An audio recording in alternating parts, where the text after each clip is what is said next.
బుధవారం కోటాలో 2 గంటల వ్యవధిలో ఇద్దరు విద్యార్థులు ఆత్మహత్యకు పాల్పడ్డారు.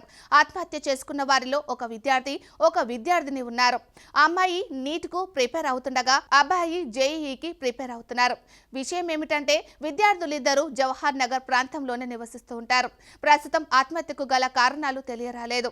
6 నెలల క్రితం కోటక్కు వచ్చిన నీట్కు సిద్ధమవుతున్న విద్యార్థిని ఉషా షేక్ ఉదయం 10 గంటల సమయంలో పీజీ గదిలో ఫ్యాన్కు ఉరివేసుకుని ఆత్మహత్య చేసుకుంది. ఆమె జవహర్ నగర పోలీస్ స్టేషన్ పరిధిలోని ప్రత్యక్ష రెసిడెన్స్ లో నివసిస్తోంది.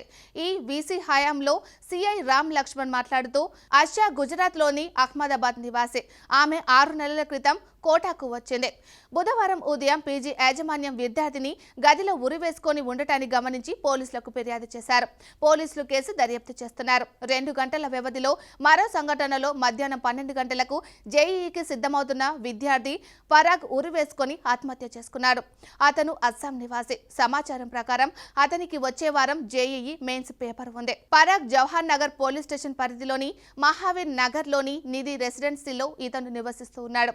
ప్రస్తుతం అతని తల్లి కూడా కోటాలో ఉన్నారు. సంఘటన స్థలానికి చేరుకున్న పోలీసులు మృతదేహాన్ని ఎంబీఎస్ ఆసుపత్రి మార్చురీకి తరలించారు. కేసు దర్యాప్తు చేస్తున్నారు.